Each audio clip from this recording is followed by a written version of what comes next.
Boa tarde a todos, sejam bem-vindos a mais um 15º Encontro Virtual de Participantes e Assistidos da Embraer Prev. Antes de iniciar as apresentações, eu tenho alguns recadinhos para vocês. As perguntas, elas serão encaminhadas por meio do chat e serão respondidas no final das apresentações.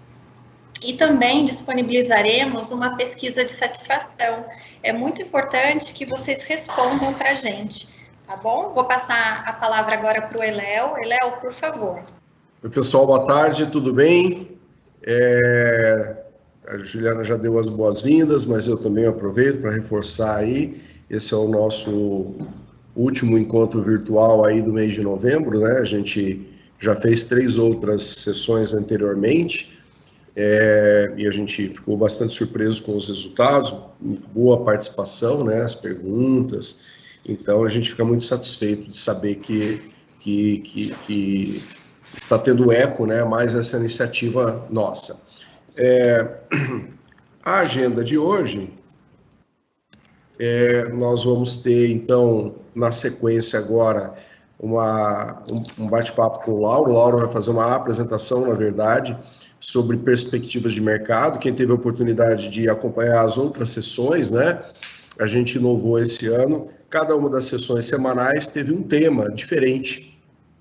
Então, hoje, o Lauro vai trazer um pouco mais de foco nas questões de mercado, principalmente focado no próximo ano, que será um ano bastante importante, né, para o mundo pós-pandemia.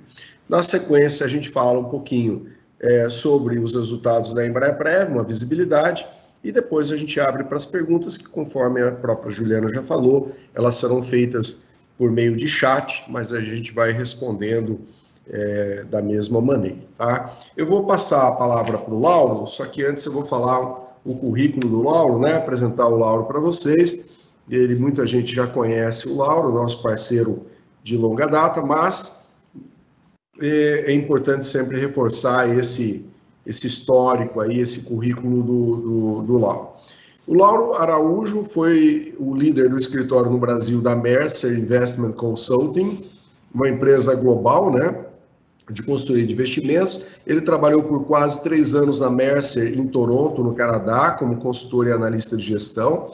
Atualmente é assessor de investimentos e palestrante especializado em previdência, planejamento financeiro pessoal e investimentos.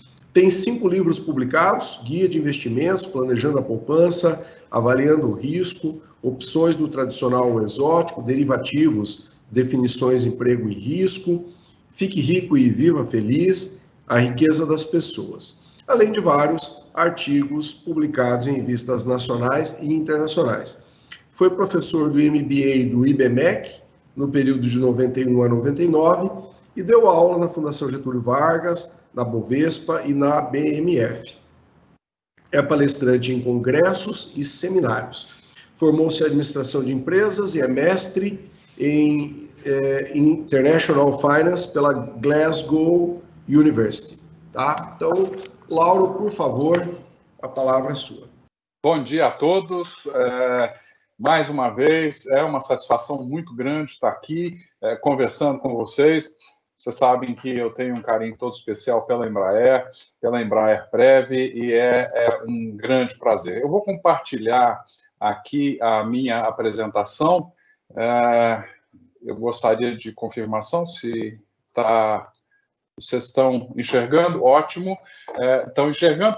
Vou falar um pouco das perspectivas de mercado para 2021.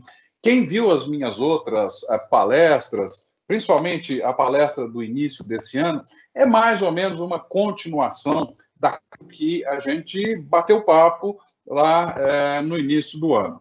Eu vou falar um pouco sobre o Brasil, como a gente está encarando esse mercado maravilhoso aqui. O ano ainda não acabou. Vou falar sobre a pandemia, vou falar o futuro, Brasil e mundo, desafios para o Brasil. Eu acho que essa vai ser a parte mais importante. Eu trago bastante dados aqui. Vou falar sobre uma nova ordem mundial, o que nós vamos aprender com tudo isso que a gente viveu ao longo desse ano. E, finalmente, eu vou concluir aí as minhas ideias. Gente, esse gráfico é o mesmo que eu mostrei na apresentação do início do ano, só que nós temos aqui o pedacinho final. Então, são as crises, nós tivemos a crise do Covid no início desse ano e o mercado voltou praticamente todo. Está faltando aqui mais uns 2 ou 3 dias, e se a gente tivesse aqui esses últimos 2 ou 3 dias, a gente já estaria mais alto aqui. Ou seja, é isso, as crises vêm, as crises vão, a gente discutiu muito no passado, né, no início do ano, essa questão das crises, e parece que a crise está querendo ficar para trás. Taxa de juros, nós estamos com as taxas de juros mais baixas da nossa história, inclusive eu estou trazendo aqui a evolução da taxa Selic, que é a taxa básica da economia, é aquela taxa que o Copom estabelece. Nós estamos aqui em 2%. É impressionante, eu nunca podia imaginar que a gente fosse viver num país com a taxa de juros tão baixa como ela é hoje. E esse ano, a má notícia é que, muito provavelmente, quem tem dinheiro na poupança, quem tem dinheiro aplicado no Tesouro Selic, nos fundos DI, a gente deve perder da inflação. E a inflação está assustando. O INPC, se nós pegarmos a média móvel do INPC, mês a mês, a gente já está com algo próximo de 4%. Então, o índice, esse é um índice que mede mais os preços, né? E a gente já tem aqui uma expectativa muito grande. O IGPM, que mede os preços do atacado, nós estamos com ele também explodindo aqui no mês a mês, a gente já chega numa média de 2% quase de inflação mês a mês. Por que isso? Os custos da economia brasileira subiram muito. Nós temos uma grande parte dos nossos custos indexados ao dólar. Então, a soja é indexada ao dólar, a farinha de trigo é indexada ao dólar, petróleo é indexado ao dólar, minério de ferro, produtos que nós somos grandes produtores e exportadores, são todos indexados ao dólar. Então, a gente vive uma inflação de custo. No início do ano, eu trouxe esse assunto para vocês, falei que nós tínhamos o risco real e efetivo dessa inflação estourar, e, infelizmente, é o que nós estamos vendo. Eu não espero uma inflação explosiva, acho que no Brasil, com a atividade econômica que a gente tem hoje, a gente vai ver um pouco mais adiante, é difícil a inflação explodir, mas eu continuo ainda um pouco preocupado e acho que a inflação deve se manter relativamente alta aí nos próximos meses. Na Embraer, vocês sabem, a carteira tem uma proteção, uma grande proteção natural da inflação. Então, na Embraer a gente está muito bem preparado, né? Já vinha bem preparado para esse cenário e a gente está bem tranquilo com relação a isso. O IPCA 15, isso aí foi o dado que saiu hoje. O IPCA 15 é uma prévia da inflação do mês. Nota que nós temos aqui, mês a mês, nós temos uma inflação de 4,22%. Nos últimos 12 meses aqui, cada um dos meses, olha como ela subiu 0,81%. Então, nós esperamos que a inflação desse mês fechada, não do meio do mês, né, o IPCA 15 pega só a metade do mês, a gente espera mais uma vez uma notícia ruim da inflação. E essa não é a figura total. Infelizmente, para as famílias de baixa renda, essa inflação é ainda mais alta, exatamente porque pegou o preço dos alimentos básicos, né? Farinhas, arroz, feijão, tudo isso nós tivemos um aumento grande. Vocês devem estar se perguntando, Lauro, mas quando que isso passa?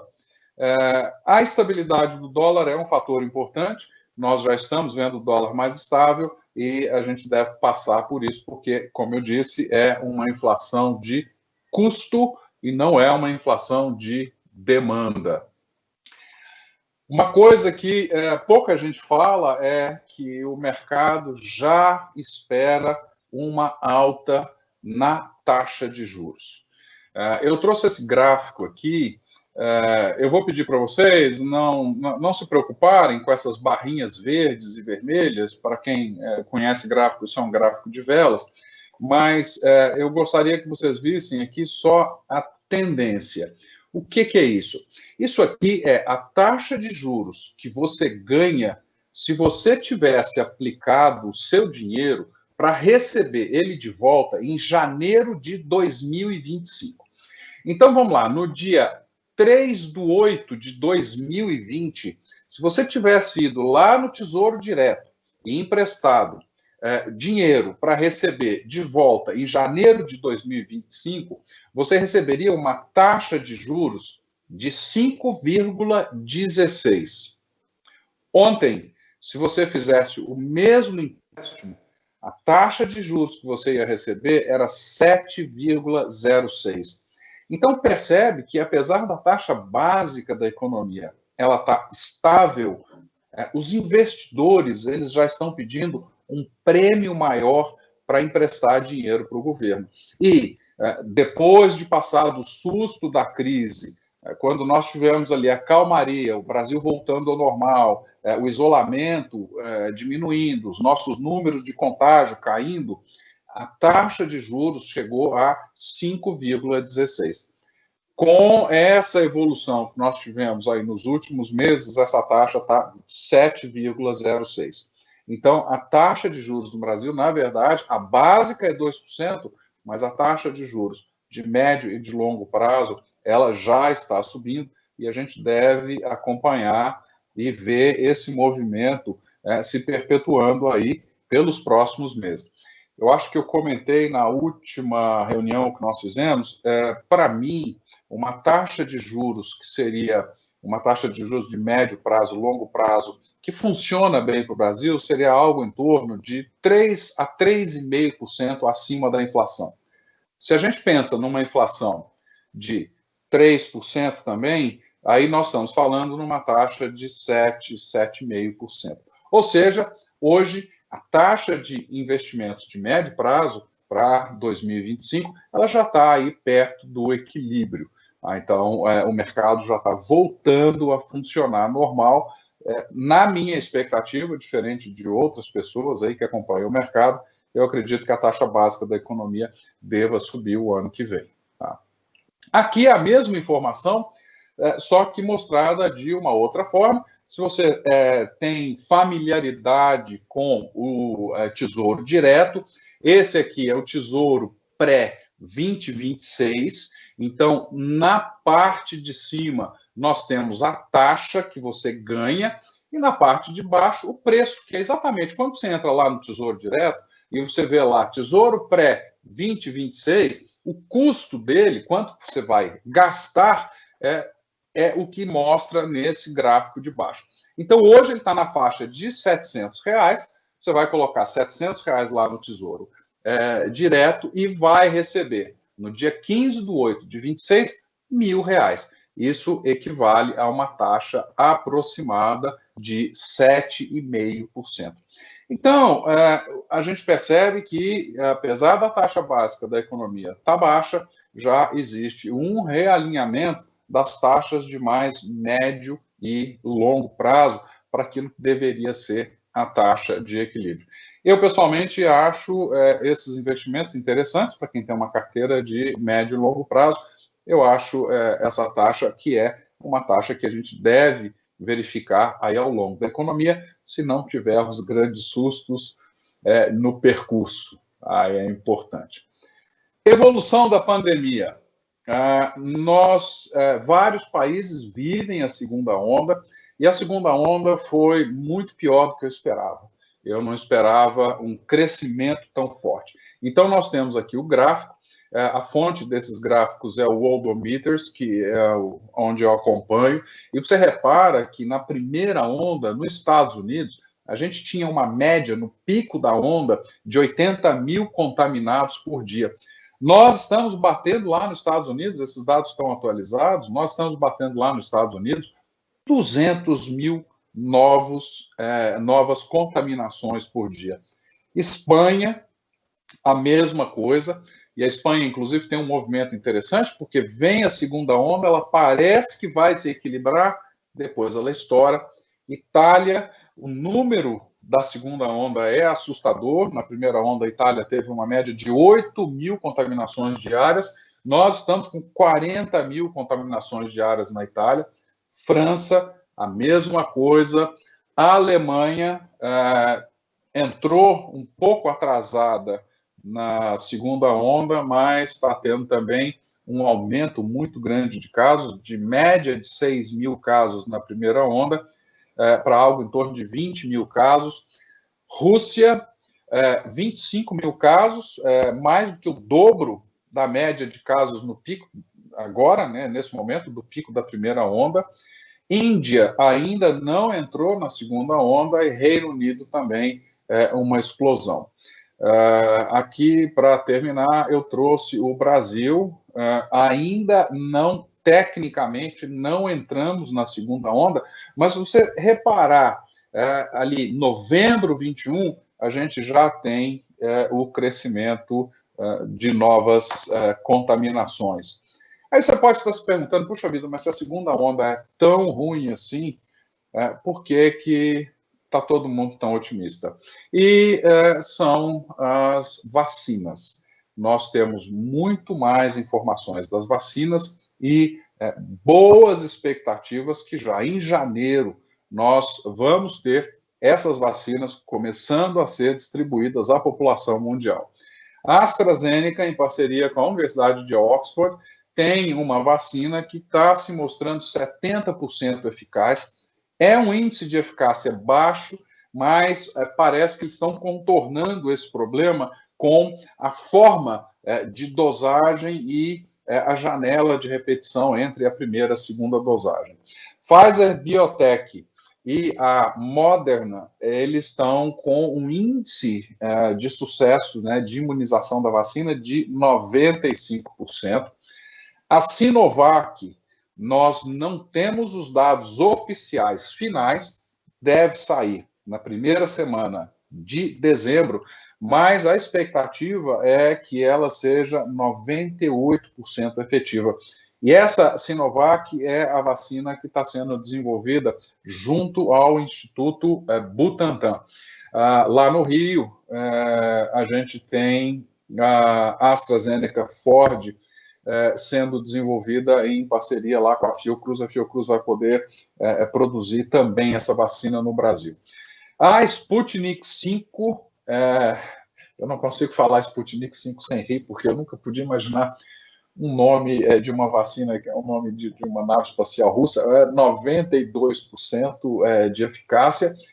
Segundo os russos, a vacina já está pronta para distribuição, mas é impressionante porque na Rússia a gente vê uma segunda onda muito forte. Eu não sei como é que está a questão lá da vacinação na Rússia. O interessante é que, apesar da segunda onda estar vindo muito forte, o mercado já precificou, os investidores já precificaram e estão apostando na rápida distribuição da vacina logo no início do ano que vem. Agora, é muito importante a gente lembrar que a vacinação da população é um trabalho de logística gigantesco. Não é uma coisa simples, não é só produzir a vacina. Produzir a vacina é um desafio. Todos os estudos que eu li, que eu olhei, eles estão utilizando os métodos de produção de outras vacinas para produzir essa vacina, o que facilita muito a produção da vacina, mas não é só produzir a vacina. Essa vacina tem que chegar aonde a população está e nós temos que ter pessoas capazes para vacinar a população. Então, estamos otimistas, mas o desafio não é um desafio simples, não é um desafio pequeno. O mundo. Hoje nós temos dados, na primeira palestra que nós fizemos esse ano, era muita especulação, hoje a gente tem dados melhores, o mundo deve encolher 4,4%, a produção mundial deve cair 4,4% esse ano, e a expectativa para o ano que vem é um crescimento de 5,2%. Isso são dados, claro, 2021 ainda é expectativa, mas isso são dados que confirmam aquela nossa ideia de uma recuperação em V. Então, para a maior parte do mundo, a crise fica para trás logo, logo. Alguns países sofreram mais, Espanha deve cair 12,8% esse ano, e o ano que vem vai crescer só 7,2%, mas nós temos aí uma recuperação importante. Brasil, quero chamar a atenção aqui para Brasil. Expectativa de queda do Brasil, isso é do Fundo Monetário Internacional, a fonte desses dados, é que nossa economia caia 5,8%. É uma queda gigantesca, e o ano que vem a gente só cresça 2,8%. Então, para o Brasil, a recuperação não vai ser tão forte quanto para outros países. Isso é um assunto importante, e nós não sabemos aí como é que vai ser a recuperação efetiva da economia brasileira. Bom, no mundo a gente deve continuar vendo taxas de juros baixas, isso é bom para o Brasil. Se as taxas de juros lá fora sobem, nós vamos ter mais pressão em cima da nossa economia. O mundo deve continuar mandando dinheiro de helicóptero, isso é uma expressão que os economistas usam para os auxílios emergenciais, onde a pessoa que recebe o auxílio, ela não tem praticamente nenhuma responsabilidade, ou ela não tem que fazer nada para ter o direito a receber esse dinheiro. Exatamente como aqui no Brasil. Basta você se enquadrar em determinadas características que você recebe esse dinheiro. Isso é o que a gente chama de dinheiro de helicóptero. Deve continuar. Nos Estados Unidos, o Congresso está próximo a liberar mais um dinheiro de helicóptero, mais um auxílio emergencial para os americanos, e isso é muito importante, porque no Brasil, 64% de tudo que é comprado pela família brasileira. A família brasileira é o principal motor da economia. Então, quando os governos eles colocam, isso é similar em muitos países, né? A grande maioria dos países, as famílias são responsáveis por 60% a 70% da tocada da economia.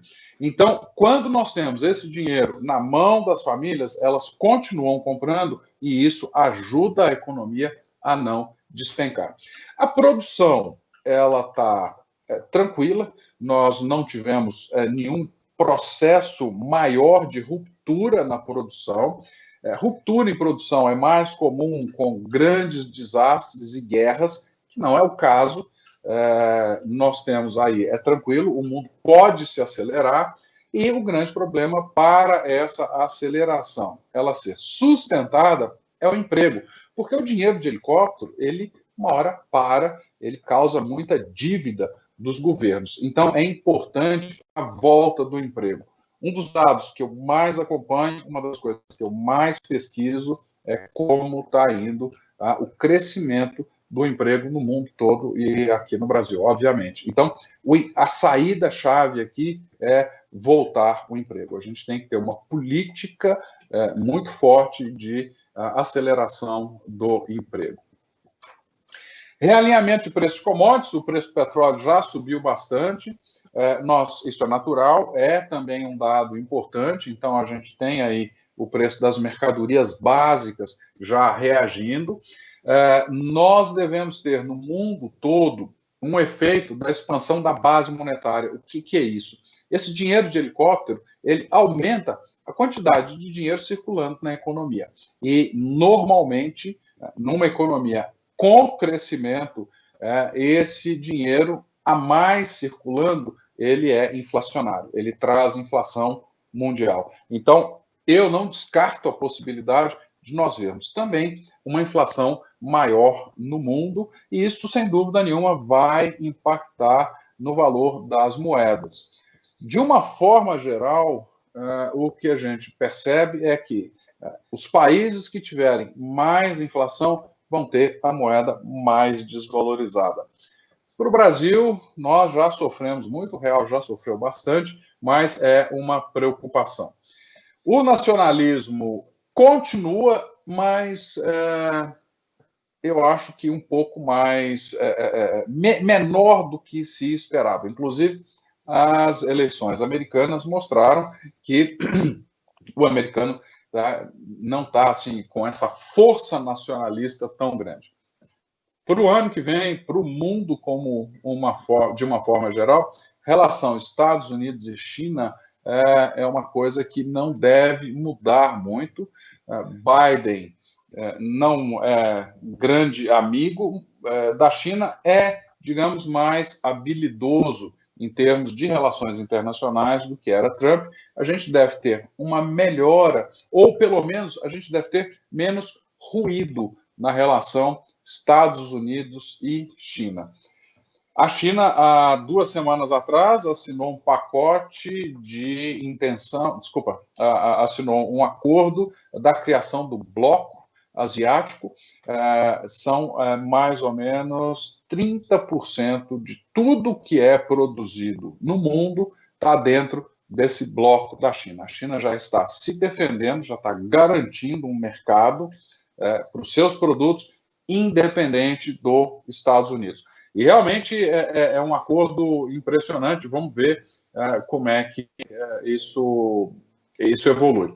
Eleições presidenciais americanas. Essa semana também nós tivemos aí o Trump reconhecendo a vitória do Biden, e nós temos bons nomes sendo indicados para o governo americano. Muito interessante isso. Isso traz tranquilidade para os investidores, principalmente os investidores internacionais, e dá uma ajuda grande aos mercados.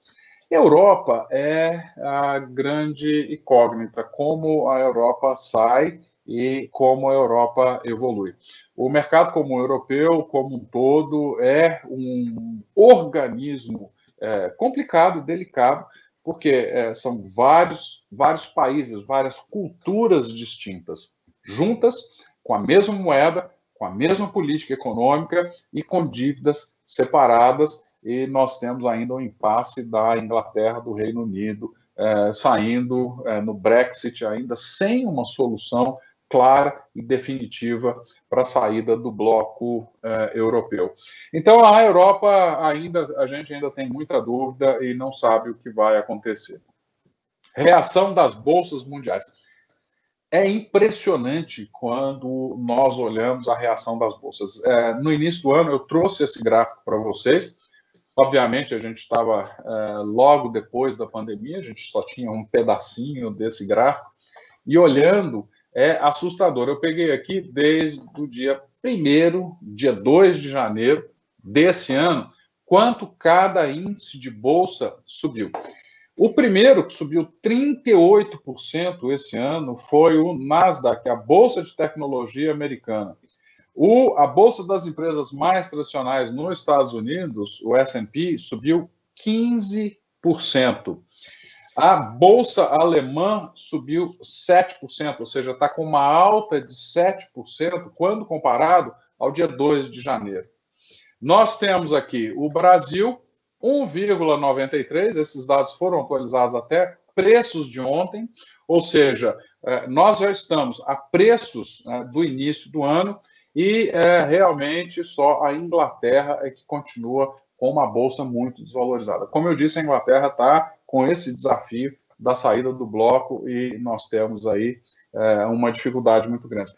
Essas variações são em moeda local. Então, quando o investidor estrangeiro olha para a nossa bolsa, esse 1,93, ele não está considerando a desvalorização da nossa moeda. Então, para o americano, o Brasil ainda está barato, está bem barato, principalmente se ele compara com as ações do Nasdaq e do S&P. Nós tivemos esse ano esse mês agora, de novembro, nós tivemos uma boa entrada. O último dado que eu vi foram 25 bi, mas a saída total foi 80, então teve mais dinheiro estrangeiro que saiu do que entrou, mas a alta de novembro é explicada bastante pela entrada do estrangeiro. Bom, o Brasil. Aqui é que eu acho que nós temos o grande desafio. A Covid, ela aqueceu muito as brigas políticas e isso é péssimo para nós. Nós precisamos de mais tranquilidade e mais direcionamento. A negociação do governo federal com o Congresso está emperrado, nós temos mudanças nas lideranças do Congresso o ano que vem. Isso é um fator que me preocupa. A grande parada econômica, ela, pelo visto, ela vai terminar, mas não com o ímpeto, não com a vontade que a gente gostaria. Aquele último gráfico que eu mostrei lá do Fundo Monetário Internacional, a nossa recuperação o ano que vem fica praticamente a metade de tudo que a gente encolheu esse ano. A indústria é que é a grande destaque. Nós tivemos uma recuperação muito boa, agronegócio também indo muito, muito bem. Inflação atacado, já comentei sobre isso, e dificuldade com o orçamento federal e explosão do déficit público. A dívida do governo hoje, ela é exatamente 32,6% em títulos pré-fixados, que é exatamente aquele tesouro pré que eu mostrei para vocês, que a taxa de juros já subiu. Nós temos 24,9% em índices de preços, que é o Tesouro IPCA, e nós temos 36,8% a taxas flutuantes, que é o Tesouro Selic. Esses são os dados do Tesouro Nacional, está lá no site do Tesouro Nacional, de setembro de 2020. São os dados mais recentes. Olha que interessante que pré-fixado e taxa flutuante, nós temos praticamente 70% da dívida, ela reduz quando a inflação sobe. Lembra que eu falei que o Tesouro Selic está tendo rentabilidade real abaixo da inflação? A inflação, nesse caso, ela traz uma melhora das contas do governo. E, gente, acho que uma vantagem da gente estar no mercado há muito tempo é nós já temos visto muitas coisas acontecendo e a inflação, ela reduz a dívida real do governo. É um efeito péssimo para nós, mas para o governo ela vem tentando corrigir uma distorção das contas públicas. Inclusive, o Eléo mencionou, que eu estudei lá na Inglaterra, inclusive eu tinha um professor que a tese dele era exatamente essa: a inflação ela vem corrigindo uma distorção do governo. E o outro detalhe que é importante, que chama bastante atenção, é que em até 12 meses, 26% da dívida do governo ela tem que ser rolada. Em setembro, nós tivemos um estresse, teve uma parte grande da dívida que venceu. Eu não sei se vocês acompanham, mas vários fundos DI, inclusive, tiveram cotas negativas, exatamente porque o investidor pediu para o governo ágil. Até 2 anos, nós temos nada mais, nada menos do que 42% da dívida do governo vencendo. Então, a dívida do governo ela está muito curta. Isso pode trazer estresse para o mercado o ano que vem. E aqui a gente tem o resultado do governo, né? Esse é o grande susto. Nós tivemos em 2017, 2018, 2019 uma mudança no déficit público, quando essa linha verde aqui está abaixo, que o governo está gastando mais do que ganha. Quando ela está acima, o governo gasta menos do que ganha. Então, de 2012 até 2014, o governo economizava, ele arrecadava mais impostos do que ele gasta.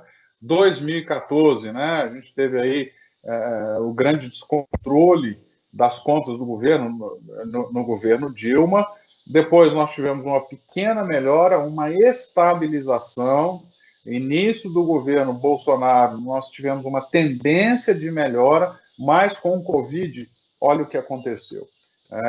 O resultado nosso saiu de um déficit de 90 bi para 707 bilhões de reais. E é complicado a situação do Brasil, porque todo o imposto que o governo arrecada, uma parte são gastos obrigatórios. São gastos que o governo tem que fazer obrigatoriamente por lei. E a outra parte é o que a gente chama de despesas discricionárias. O governo pode decidir onde ele vai colocar o dinheiro.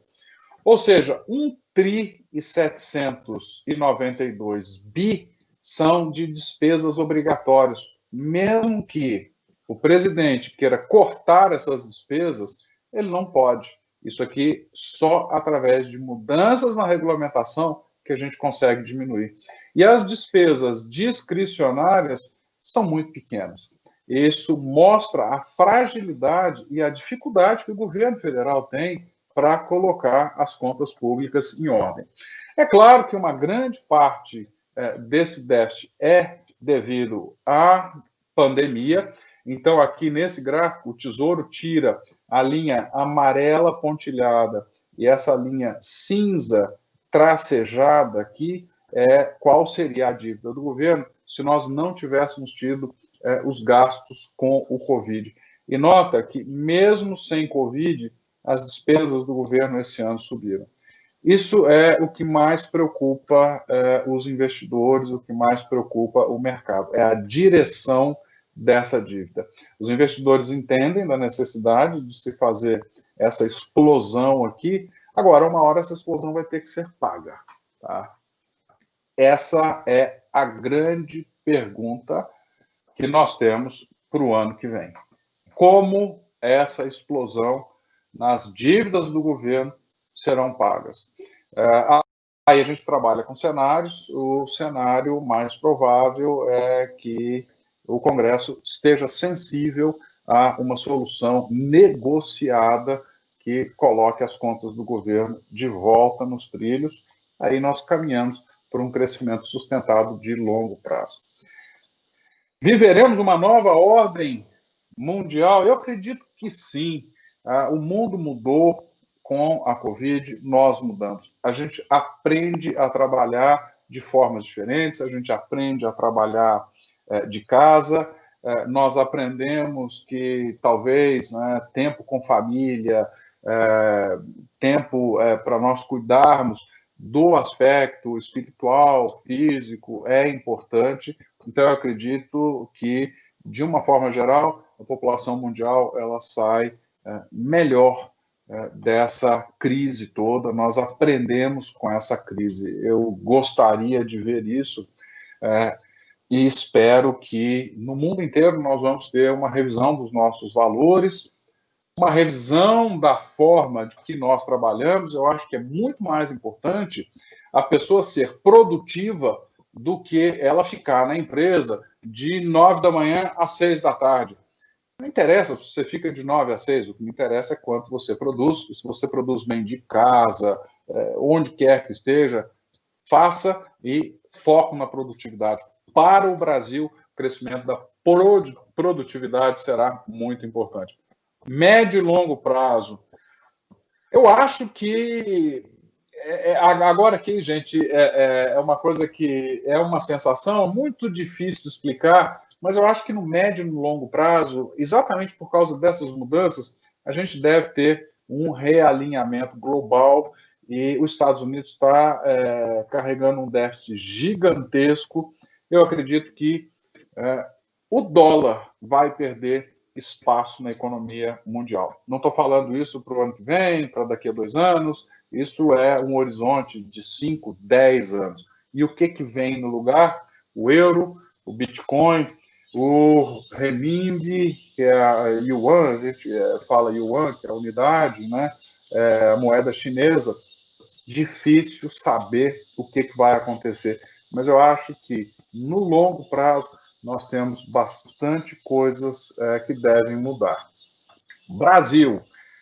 A crise piorou a nossa situação, a dívida descontrolada. Só reformas sérias, bem negociadas e bem pontuadas que vão colocar as contas do governo de volta aos trilhos e vão dar tranquilidade ao investidor que o Brasil vai caminhar.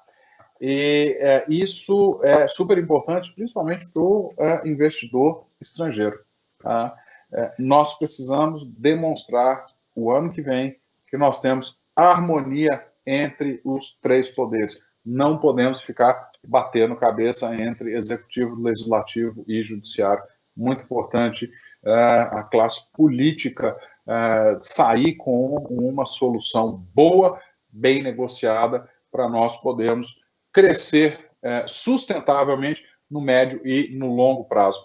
Europa, difícil recuperação. Eu acho que a Europa sai bem, vai demorar mais. Estados Unidos, novo governo, os desafios continuam os mesmos, mas eu acredito mais nesse governo. China, os dados que a gente tem da China são todos muito bons, não tem Covid mais na China, a China está crescendo.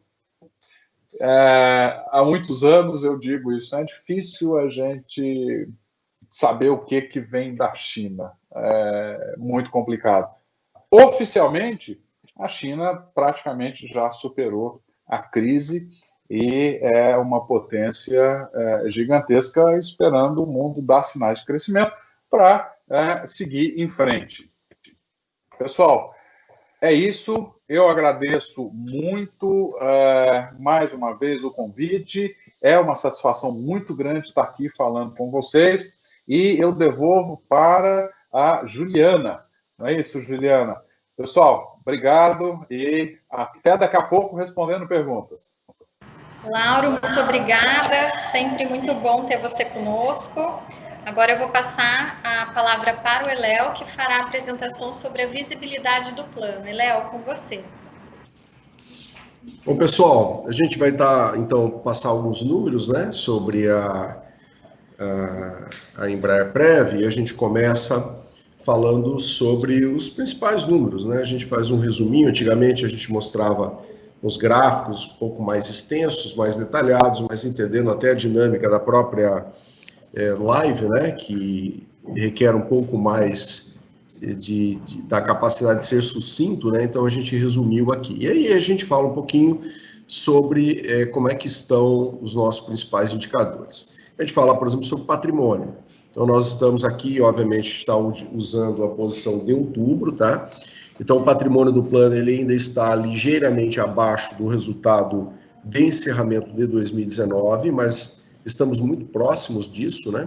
Em torno aí de 30 milhões, então estamos muito próximos disso e provavelmente agora, em novembro, nós já ultrapassamos, né? Se tudo correr bem, o mês de novembro vai ser um mês de resultados muito bons para o plano, em função de toda a recuperação que a gente está vendo aí. O Lauro já comentou bastante sobre esse otimismo do mercado nos últimos dias, né?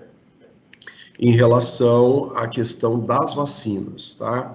E a gente espera realmente que tudo isso se concretize e que a gente possa trazer aí bons resultados aí para o nosso plano. O número de participantes assistidos continua estável, né? A gente tem aí 20.500 participantes, a grande maioria ainda são participantes em fase contributiva, né? Pessoas que ainda estão formando seus patrimônios, em torno de 92%, assistidos 8%, que são aqueles participantes que já estão em fase de utilização de benefício. Um outro ponto importante é o índice de adesão ao plano. A gente tem hoje 96% de adesão ao plano. De cada 100 empregados que a empresa contrata, né, 96 participam do Embraerprev. Esse é um índice bastante elevado, principalmente se a gente considerar o mercado de previdência complementar como um todo, né? O ano de 2020 está sendo um ano extremamente desafiador. A gente dá para ter uma noção disso aqui pela quantidade de atendimentos que a gente tem realizado. Até outubro foram quase 360 mil atendimentos, uma média de 35 mil atendimentos por mês. Então, observem que se nós temos 20 mil participantes, né, observem uma média de 35 mil, é como se a gente atendesse todos os participantes em um mês e mais ainda metade, né? Então, é realmente um desafio enorme. Claro que aqui não são todos atendimentos individuais, né? Muitas vezes o atendimento ele é individual, mas não são presenciais ou muitas vezes de forma direta, eles podem ser por meio das nossas plataformas, né? Então nós temos a plataforma do app, do aplicativo, a plataforma do próprio portal, que é o maior contribuinte aqui para esses atendimentos. Então muitos participantes utilizam o nosso sistema de autoatendimento, né, onde por meio de login com CPF e senha é possível para o participante, para o assistido, obterem essas informações que estão lá dentro.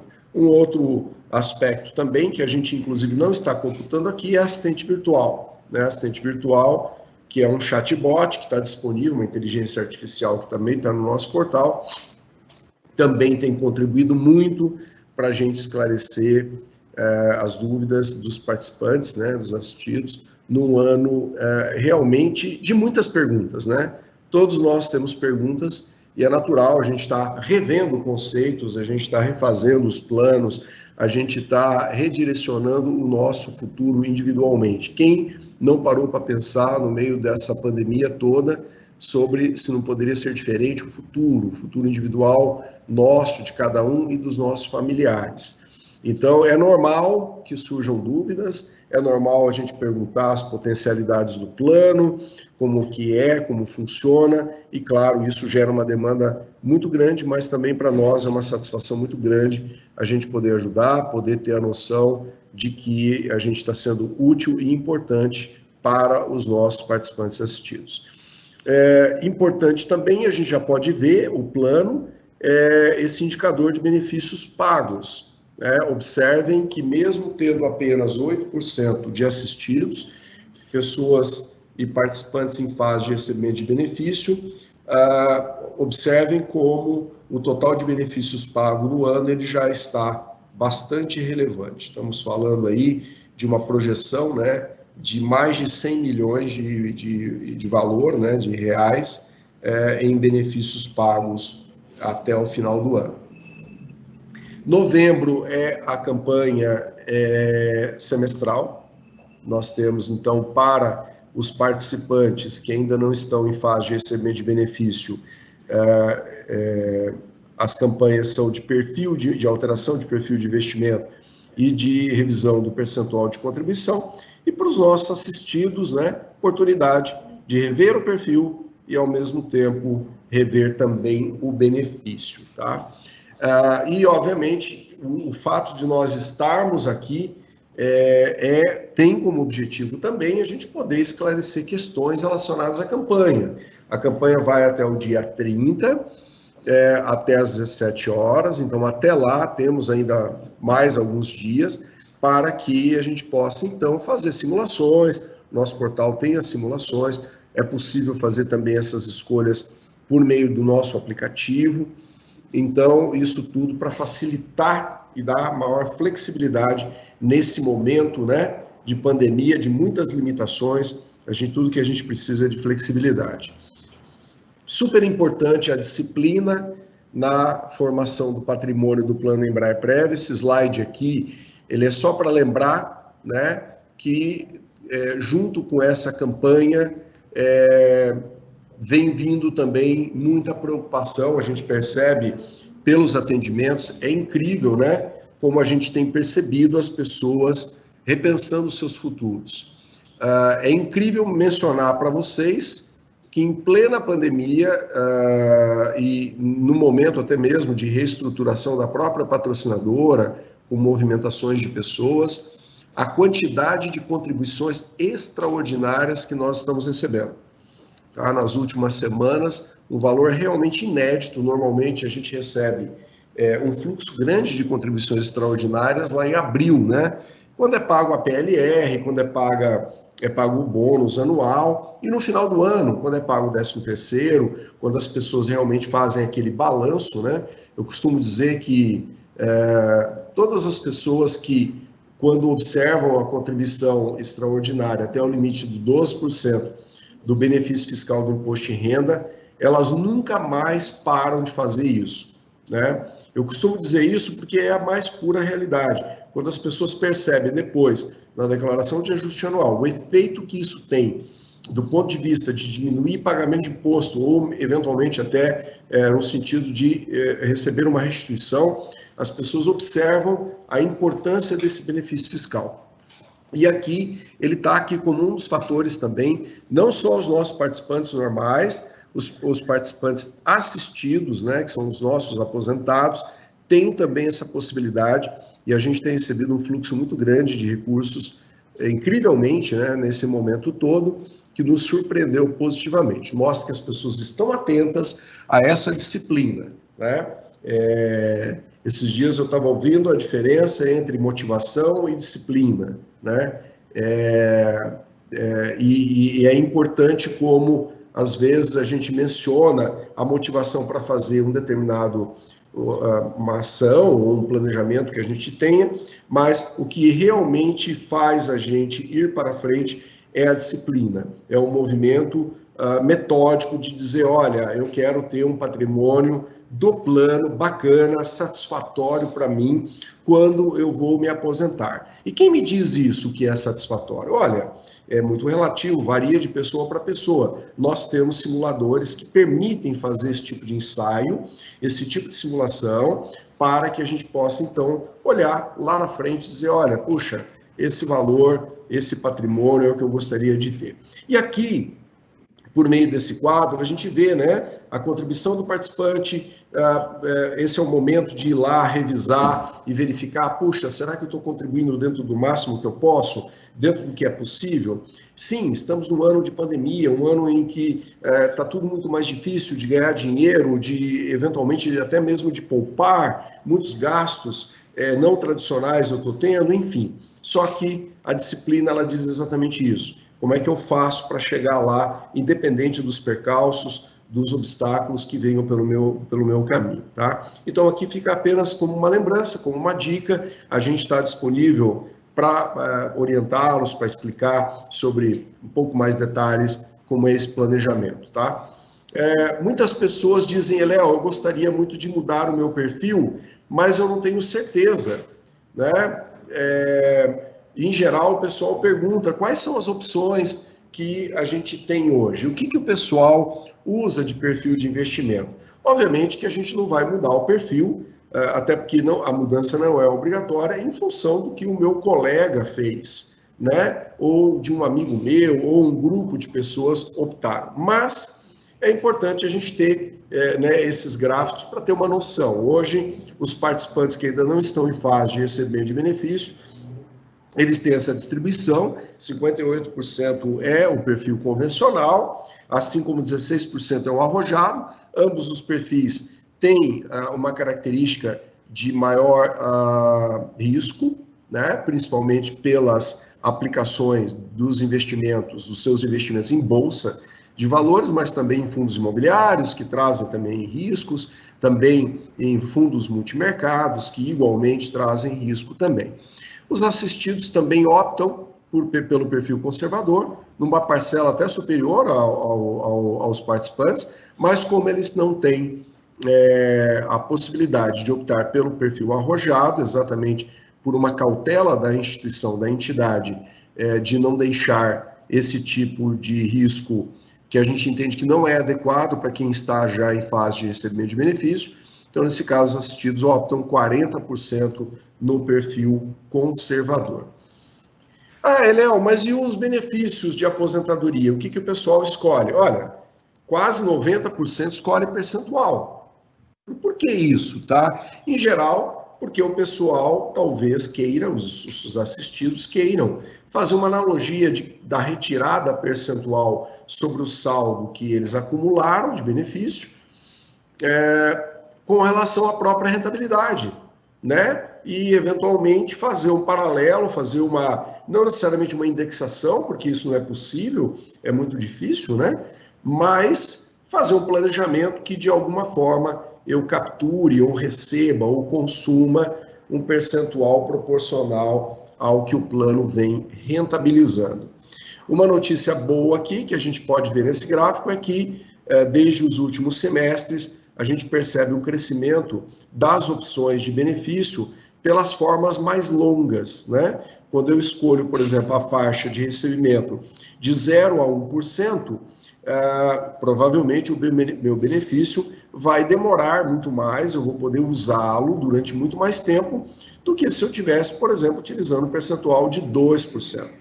Então, essa consciência, para nós, é um prêmio, né? É um prêmio por sabermos que o nosso esforço de educação previdenciária, de explicar essa questão, vamos dizer, de gerenciamento, de monitoramento, né? De balanceamento entre usar mais recursos no curto prazo ou, eventualmente, postergá-lo, né? Esticar esse recebimento de benefício no longo prazo, né?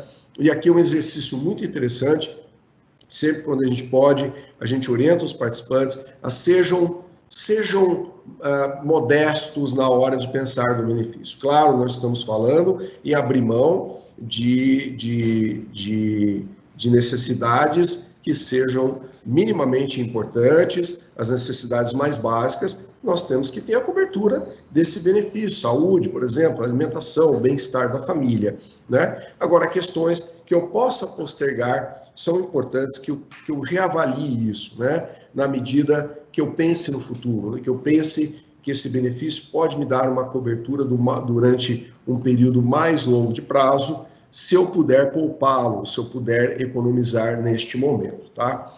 A gente passa para a visão dos nossos resultados. Aqui a gente tem a pizza corporativa, né? Aquela pizza consolidada dos nossos investimentos. Eu prefiro mais esse slide aqui, que ele dá a característica individual de cada um dos perfis. Aqui a gente pode ver, por exemplo, o perfil conservador, com 100% praticamente da carteira em investimentos de renda fixa. Temos uma parcela de empréstimo, mas a gente pode considerar também um investimento conservador.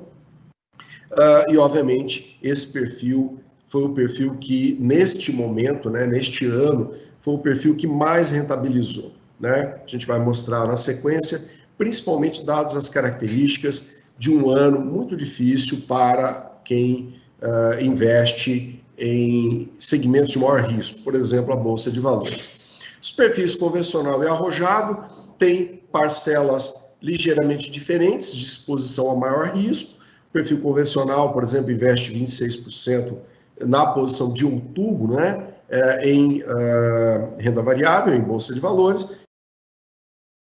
O perfil arrojado, 42%. Temos ainda investimento multimercado, temos imobiliário. Léo, você colocou imobiliário, então vocês compram imóveis? Não, só para explicar, a gente investe em fundos de fundos imobiliários. A gente investe em fundos que compram cotas de outros fundos imobiliários. A gente acredita neste modelo, a gente não acredita em investimento em imóveis próprios pelos custos todos de gestão, de administração que eles geram, né? E fundos com uma gama razoável de cotas diferentes dão a diversificação que a gente gosta. Nós já tivemos no passado experiência de investir em fundos imobiliários monopapéis, do tipo que investem apenas um papel. A gente entendeu que esse modelo não é bom, não é ideal. Para que a gente possa ter um resultado bom, a gente tem que diversificar. O tal de colocar os ovos em cestas diferentes. Isso se aplica a esse segmento principalmente, tá? Aqui a gente tem uma overview, né? É um extrato da nossa carteira. Quem quiser ter isso daqui em mais detalhes, entra lá no nosso portal. No nosso portal do lado direito tem lá uma guia chamada Investimentos. Lá dentro tem um relatório chamado Relatório de Composição da Carteira de Investimentos. E vai ver o drill down, né? Que a gente costuma, a abertura, a explosão dessa carteira que a gente está mostrando aqui de forma mais compacta, né? Vamos ver todos os papéis linha a linha. A gente gosta de ter bastante transparência em relação a isso, por isso todo mês a gente publica essa carteira. Vocês vão ter a oportunidade de ver lá que quase 1 bilhão e 600 milhões são títulos públicos. Desses papéis, grande parte são marcados a vencimento, ou seja, papéis que a gente pretende levar o papel comprado lá atrás até o vencimento.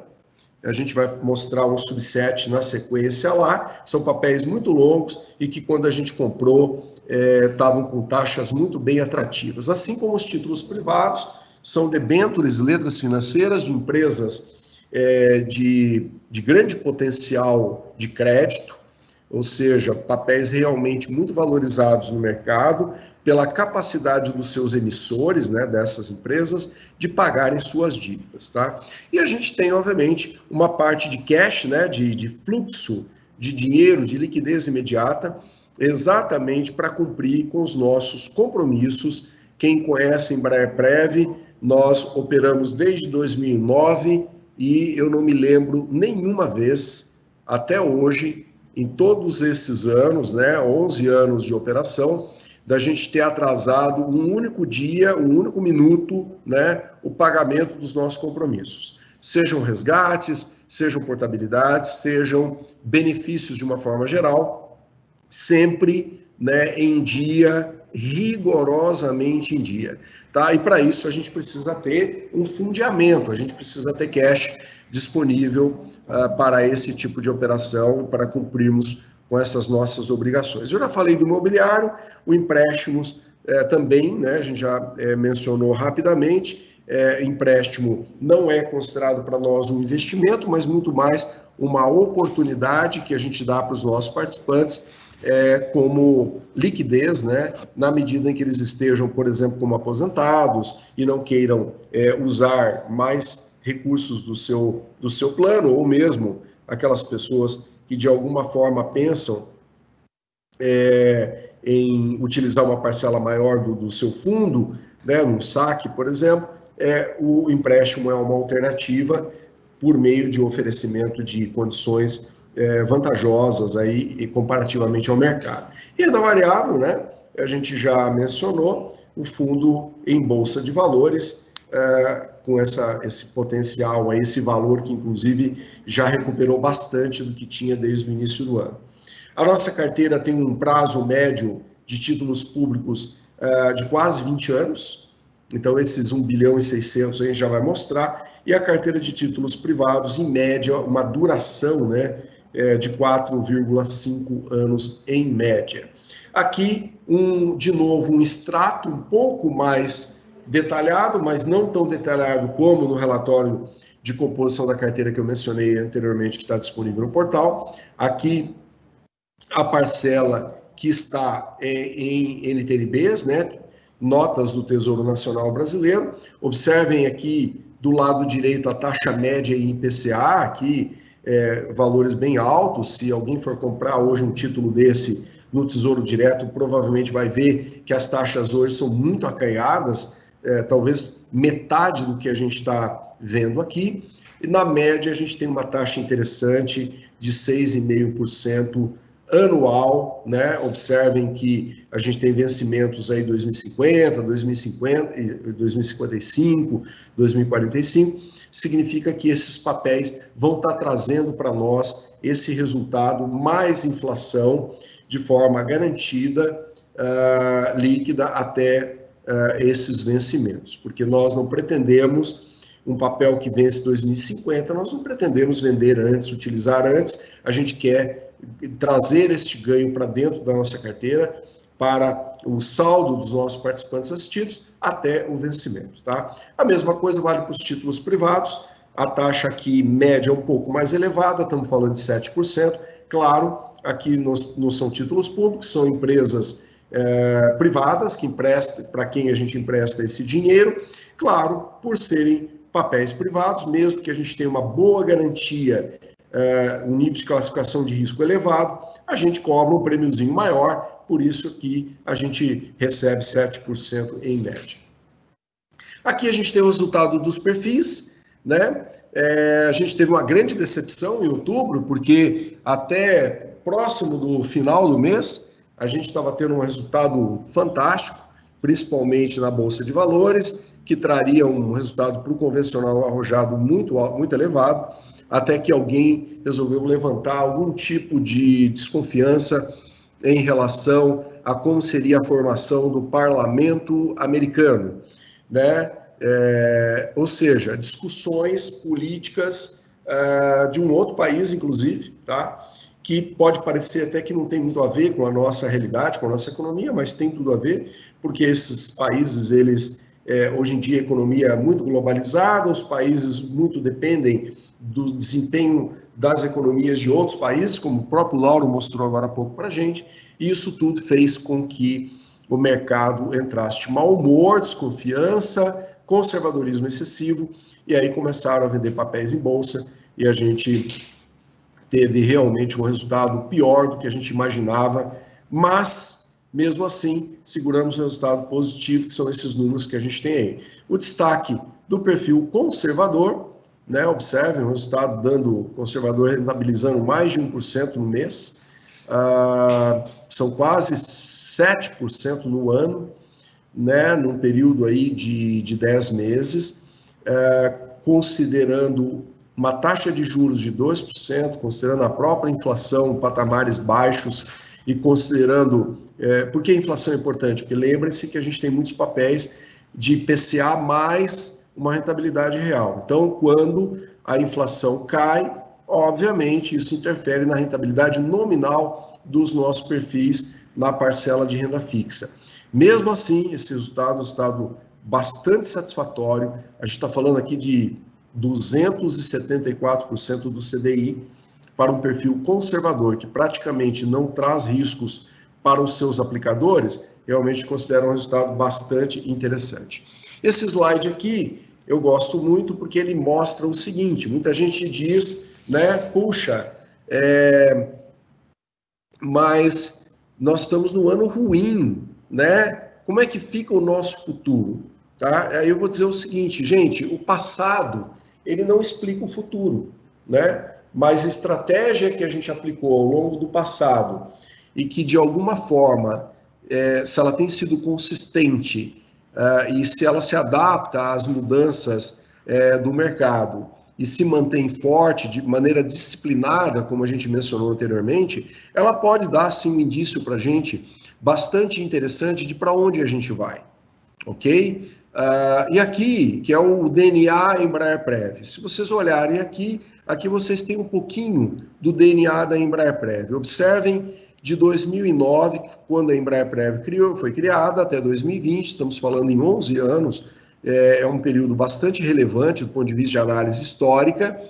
Observem que a gente passou por muitas crises, a gente passou aqui por muitas movimentações, como a gente está tendo aqui agora, inclusive esteve, né, da própria patrocinadora, em termos de quadros de pessoal. 2009, por exemplo, mesmo lá os anos 2012, 2013, 2016, 2017 e agora, né, esse mercado ele tem essa característica, a gente tem que respeitar, é um mercado cíclico. Observe que nesse período o patrimônio, já computado aqui o resultado da pandemia, né, ele cresceu, né, o patrimônio da Embraer-Prev cresceu quase 17%. Mas isso é porque a gente tem contribuições, né? A Embraer faz contribuições, os participantes fazem contribuições, não necessariamente, observe o número ali. O maior responsável por esse crescimento é a rentabilidade média anual líquida, que tem sido bastante satisfatória, mais de 10 pontos percentuais aí desse conceito. A diferença são as contribuições. Então, a gente acredita muito que, como o próprio Lauro já mencionou também, essa crise vai ser superada. O resultado, por exemplo, de novembro está indo muito bem. Se tudo correr bem, não acontecer um novo fenômeno Biden, né, ou que seja, qualquer outra coisa similar a isso, a gente deve fechar o mês de novembro com resultados muito interessantes, já naquele resultado, né, já aproveitando todas essas notícias positivas que a gente está vendo em relação ao mercado. Claro que a gente não baixa a guarda, a gente sabe que está num ano de pandemia, a gente sabe que a segunda onda é preocupante, a gente sabe que podem ter novos percalços, novas pedras no caminho, mas a gente tem sim, quem leu lá o nosso cenário econômico no relatório de rentabilidade e resultados de outubro, que a gente acabou de divulgar 2 dias atrás, vai ver lá que a gente está com o pé no chão, mas com uma certa dose de otimismo para o próximo ano. A gente vê aqui esse slide, aqui obviamente é um slide que é um bizu, na verdade, né? Não, a gente tem aqui basicamente apenas uma expectativa. Esse slide foi feito pelo pessoal da Franklin Templeton, que é o nosso gestor, nosso principal gestor de renda variável, um dos maiores gestores de ativos de renda variável do mundo, e eles estão colocando uma projeção aqui para dezembro de 2020, obviamente uma queda substancial, né, nos lucros das empresas, aqui não é Ibovespa, tá? Não é índice da Bolsa, é crescimento de lucros das empresas que operam na Bolsa de Valores de São Paulo, a Bovespa B3. Então, observe que há uma queda significativa, mais 50% no final do ano, e em cima dessa base, um crescimento bastante significativo para o ano que vem. Claro que esse slide, ele não é desvinculado de alguns fatores preponderantes. A gente trabalha, né, o mercado trabalha com expectativas de que a vacina vai ser efetiva, de que ela vai trazer resultados de curto prazo. Curto prazo a gente está falando aí dos próximos meses, pelo menos 6 meses, que a gente possa ter novamente uma reabertura da economia e, obviamente, vem toda uma ansiedade, né, para que isso dê certo e que as pessoas voltem a circular normalmente. Com isso, volta o consumo, volta o investimento. A gente acredita que isso possa ser uma vertente importante. Mas tem alguns deveres de casa para serem feitos. A gente mencionou agora a questão sanitária, tem também a questão, o próprio Lauro já mencionou, uma série de cuidados que a gente tem que ter, né? No Brasil, a gente tem uma lição de casa enorme para ser feita, aquela dívida monstruosa lá que o governo brasileiro precisava ter feito, não é culpa do governo, teve que investir em auxílios emergenciais. A gente entende que foi uma decisão acertada, foi efetiva, teve o seu sucesso, mas gerou uma dívida enorme. Então, como endereçar essa dívida talvez seja um dos principais desafios para o governo brasileiro e, consequentemente, para o nosso mercado. Então, isso pode atrapalhar, sim, essa trajetória, mas a gente está bastante confiante que há capacidade, né, no governo para que isso seja feito, tá? Basicamente era isso. Acho que eu cumpri com o meu horário aí, né? Estamos disponíveis para perguntas. Então, eu devolvo a bola agora para a Juliana.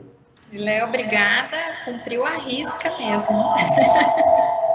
Vamos para as perguntas. A primeira pergunta vai para a Embraer Prev. É possível hoje ter uma prévia do rendimento do perfil convencional, tendo ciência que até o dia 30/11 esse valor pode ser alterado? Olha, normalmente, o que acontece, né? A gente tem uma cota mensal.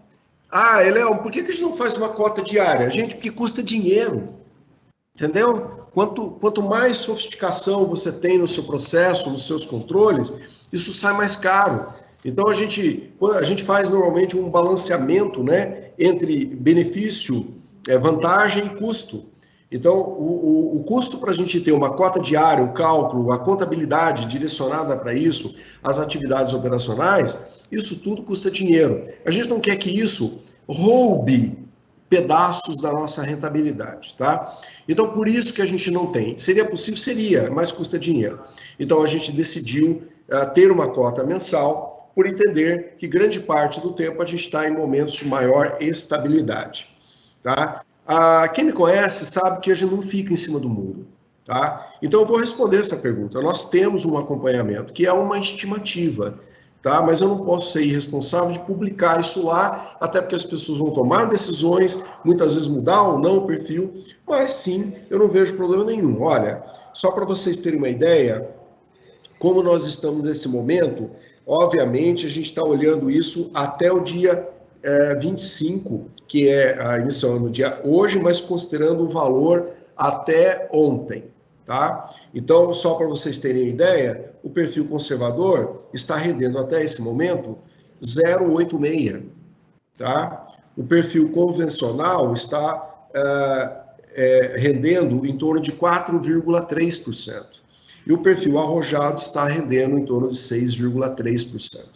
Tá? Léo, você é responsável de falar esses números aí. Sim, né? Eu reconheço e é uma certa irresponsabilidade da minha parte, mas a gente quer sempre ajudar os nossos participantes. E aí eu vou fazer um disclaimer deste tamanho agora e dizer, olha, esse é o acompanhamento que a gente está fazendo das nossas contas até ontem. Se vocês olharem a Bolsa hoje, está realizando um pouquinho. Então, muito provavelmente, considerem que aqui já vai roubar um pouquinho disso. Nesse montante que eu coloquei aqui, não tem ainda os nossos custos, a gente vai ter que deduzir os nossos custos. Não tem aqui também o desempenho do empréstimo pessoal, porque o empréstimo pessoal a gente coloca só no final. Então, é uma conta muito mesmo de padeiro, tá? Mas, com o objetivo de ajudar os nossos participantes e fazendo esse disclaimer enorme de que são números muito imprecisos, mas mostram para vocês como realmente o mercado em novembro ele está dando um retorno. Isso é fruto das coisas que o Lauro acabou de mencionar para a gente, né? Tem vamos dizer assim, a excitação até, né? Que é uma coisa bacana até em relação à vacina. Todo mundo ansia muito por isso, todo mundo torce por isso. Vai ser como se a gente tivesse um atestado de liberdade, né? Se essas vacinas funcionarem. E isso tudo, há um frisson realmente no mercado associado a isso. E a outra questão é uma perspectiva também positiva de direcionamento da política econômica americana. A gente está ouvindo muito sobre isso, que há boas coisas que estão no radar, né, do novo governo e que pode ser bom não só para os Estados Unidos, mas para o mundo todo. E, obviamente, um compromisso por parte do nosso governo de fazer reformas, né? Quem ouviu e ouve o ministro Guedes nas últimas semanas tem visto da parte dele uma boa vontade enorme no sentido, claro que a gente sabe que o contexto é muito mais amplo, depende também do Congresso, mas há uma força política, uma vontade política superada a eleição de se fazer coisas melhores. Então, sei lá, né? Vamos falar aí reforma administrativa, reforma tributária, né, questões relacionadas à independência do Banco Central está para ser aprovado, nova lei de falências, tudo isso está dentro de um contexto. Eu não estou fazendo aqui propaganda de governo, não, tá? Mas, até porque a gente é apolítico, nós somos imparciais, mas a gente tem que entender e reconhecer que a questão política influencia muito o mercado e a gente tem que estar atento em relação a isso, tá? Eu espero, né? E aí a gente, do ponto de vista de trabalho, a gente está fazendo tudo o que é possível, né? Juntamente com os nossos gestores, para que a gente tenha o melhor resultado possível.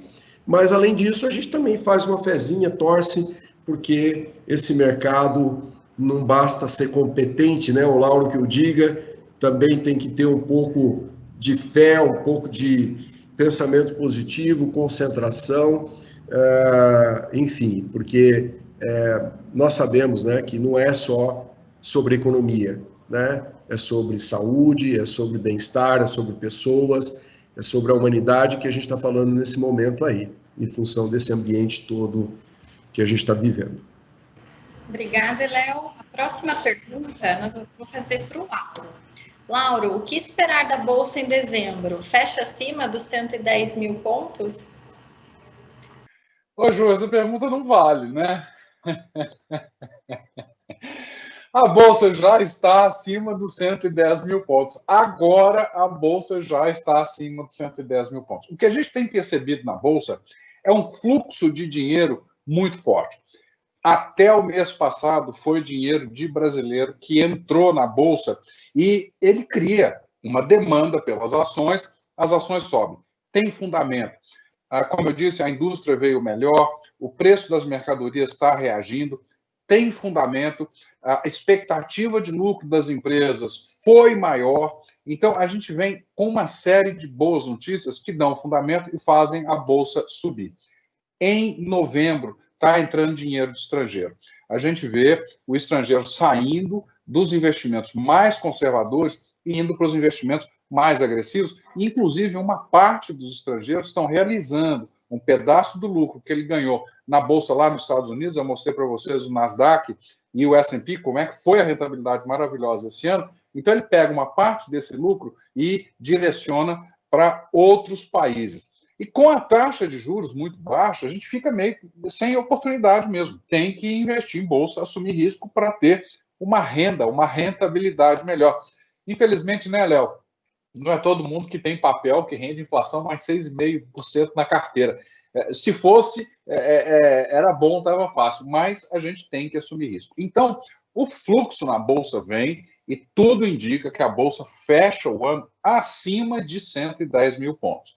O desafio é o ano que vem, quando volta a negociação das reformas políticas brasileiras. Esse é o grande desafio. Se o Brasil acha uma fórmula inteligente, responsável para lidar com essa explosão da dívida do governo, sem dúvida nenhuma, a Bolsa continua crescendo.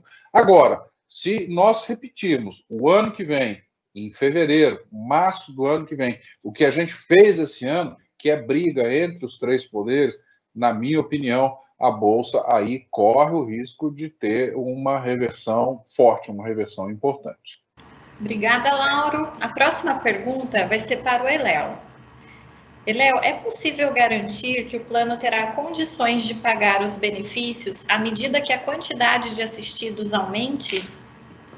Sem dúvida nenhuma, tá? A gente trabalha para isso. O plano de previdência, ele é desenvolvido e focado, né, por meio de parâmetros, de forma a proporcionar exatamente isso, tá?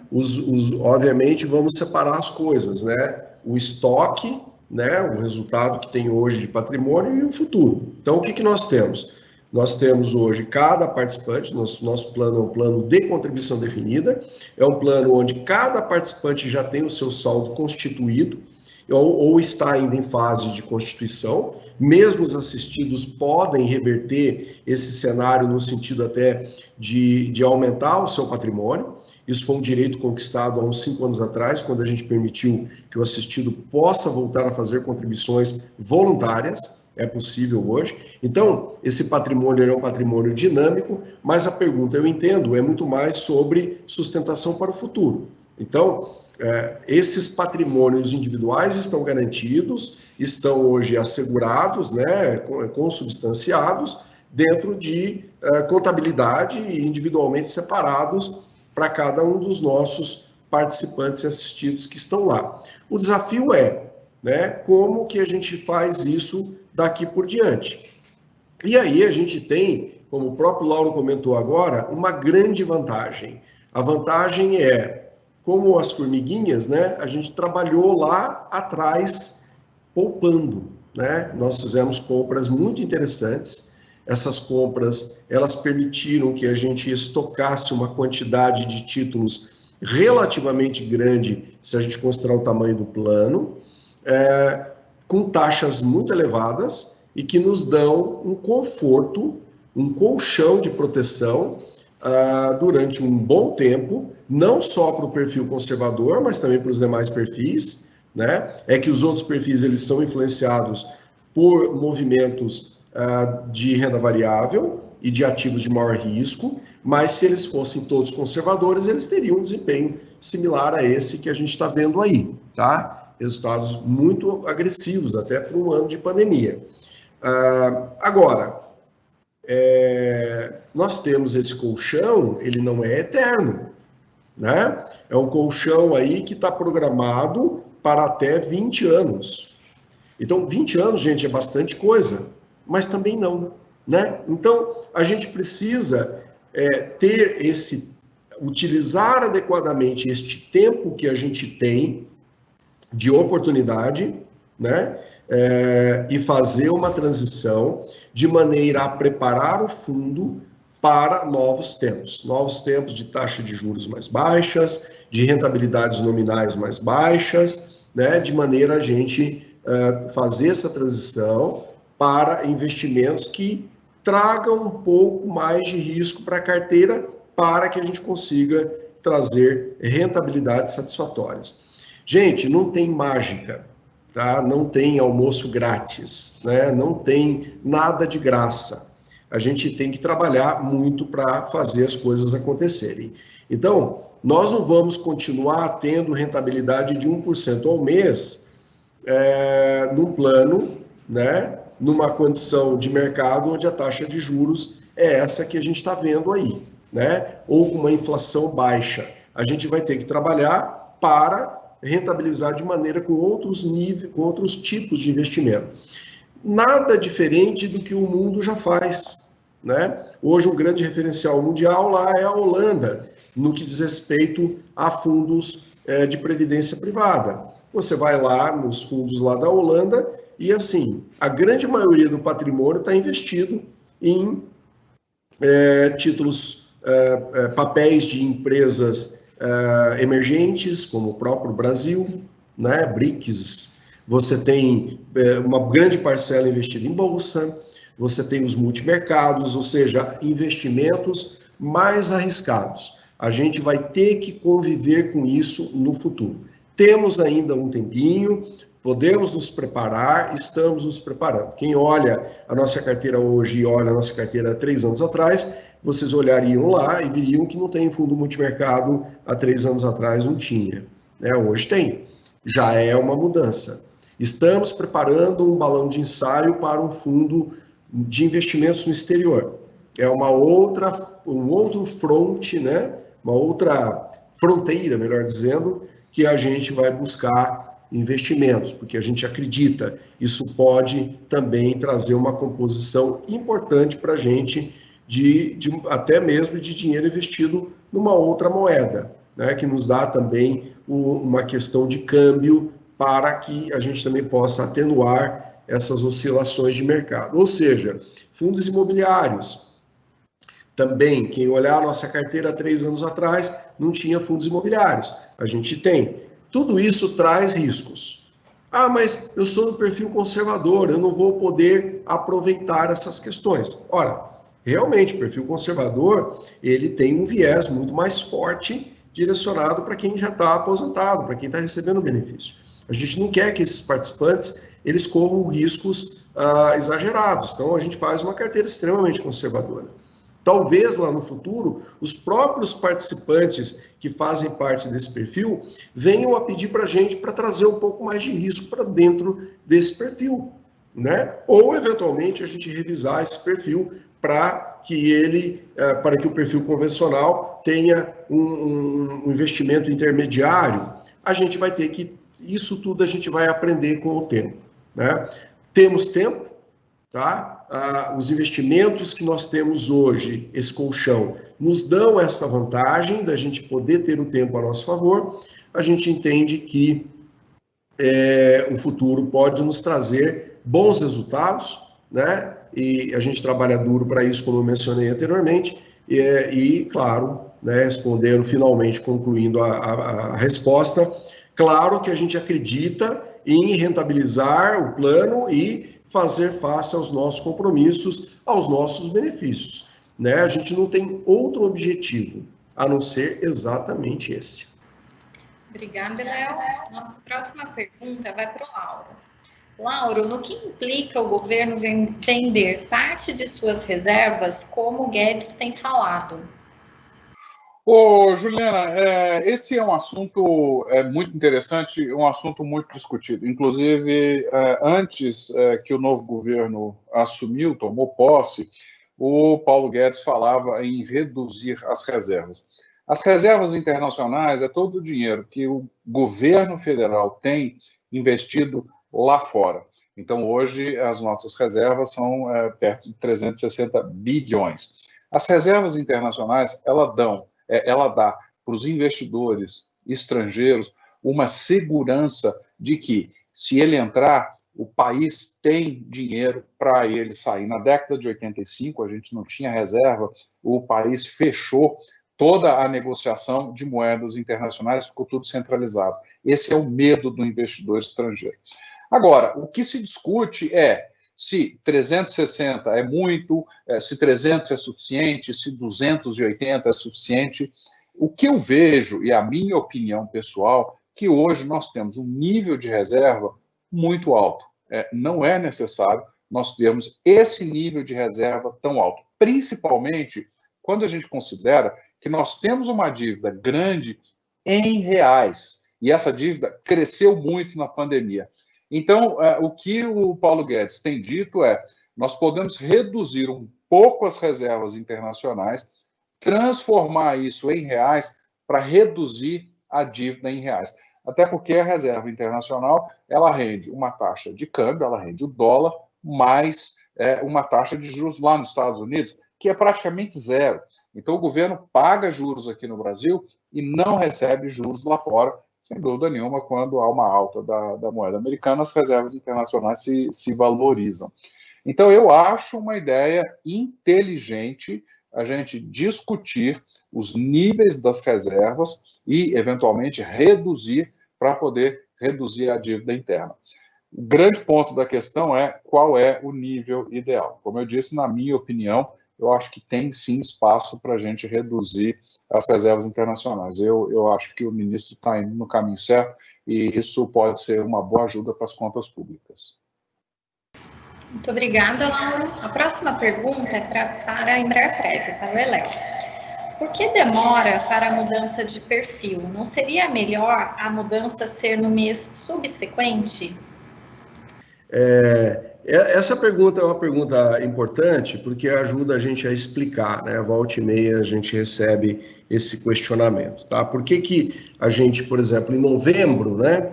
A campanha terminou no dia 30, a gente no dia seguinte, né, já não faz esse ajuste. Bom, em primeiro lugar, é porque a campanha ela vai até o último dia útil do mês, ok?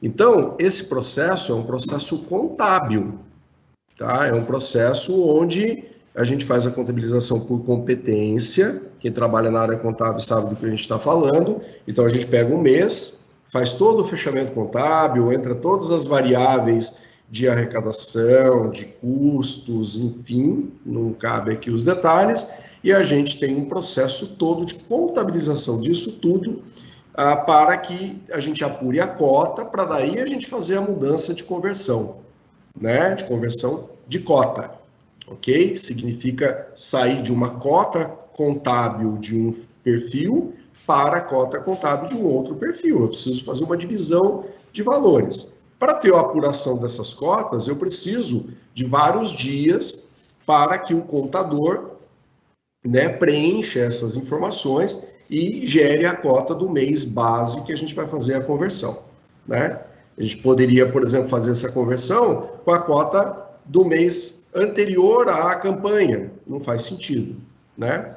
Então, o outro ponto é que existe um manual de operacionalização dos perfis que está aprovado, foi aprovado pelo Conselho nosso, nós propusemos dessa maneira, com base em práticas de mercado, e este manual está disponível lá, inclusive no nosso portal, para vocês consultarem. Quem for lá dar uma olhada, vai ver que tem um período lá dentro que se chama de balanceamento de carteira, tá? Então, imaginem que em maio nós tivemos um grande fluxo de pessoas saindo do perfil, sei lá, arrojado, indo, por exemplo, para o perfil convencional. Ou, eventualmente, até saindo do perfil convencional, indo para o conservador. Em geral, não aconteceu isso da maneira com que eu mencionei agora, tá? Foi até uma surpresa para a gente, e a gente acha até uma decisão acertada, isso não ter ocorrido, tá? Mas vamos supor que, hipoteticamente, isso tivesse acontecido, tá? A gente provavelmente iria ter que fazer vendas de papéis, né? Ou até mesmo compras de papéis. Você vende um tipo de papel, talvez um papel mais relacionado com renda variável, por exemplo, a bolsa, para comprar um outro papel, por exemplo, renda fixa, né? Para que a gente, de alguma forma, faça esse equilíbrio da manifestação dos participantes por meio das mudanças. Então, os participantes manifestaram suas opções, mudei de perfil. Então, você tem que, é um mês, que é um período em que você tem que comprar e vender papéis, tá? Então, se você tem uma mudança muito pequena, não tem nenhum problema, eu não preciso fazer rebalanceamento. Mas se tem uma mudança grande, tá, de perfis, muitas pessoas mudando de perfis, eu vou ter que comprar e vender. Se eu tiver pouco tempo para fazer isso, eu perco dinheiro. Vocês já perceberam, por exemplo, como é vender uma casa tendo um compromisso, uma dívida para pagar? O que vai acontecer? Você vai vender uma casa mais barato do que você poderia conseguir no mercado. A não ser que você tenha sorte, mas em geral não é assim que o mercado faz, tá? Isso vale para um carro, vale para uma casa, um imóvel, enfim, vale para tudo e vale também para o mercado financeiro de capitais. Eu tenho um papel lá e eu preciso vender um lote lá, uns títulos, debêntures, sei lá, preciso vender papéis que estão em bolsa, preciso reduzir minha exposição em bolsa e vou vender num momento que não necessariamente é o ideal. Eu posso fazer um mau negócio, eu posso trazer rentabilidade negativa para o plano. Tá? Mesmo que eu não traga a rentabilidade negativa, eu posso não estar agregando o valor que eu poderia se eu esperasse um momento adequado. Por isso, após o final da campanha, tem duas atividades de background, né? Atividades que as pessoas não veem, tá? Que é a atividade de contabilização e a atividade de rebalanceamento da carteira. Essas duas atividades são fundamentais para que a gente tenha as contas em dia, para que a gente possa divulgar informações sem nenhum tipo de erro, sem nenhum tipo de inconsistência, que é o que a gente sempre fez até hoje, tá? Então, obrigado pela pergunta. A resposta basicamente são atividades operacionais necessárias de bastidores que a gente precisa para poder publicar a cota dentro do prazo e fazer essa mudança, essa conversão de cotas de perfis e valores de forma perfeita, sem nenhum tipo de erro aí, ok? Vamos para mais uma pergunta para Embraerprev. Sou convencional, querendo mudar para o conservador. Léo, qual é a sua opinião? Olha, a gente sempre diz, né, as decisões dos participantes são muito pessoais.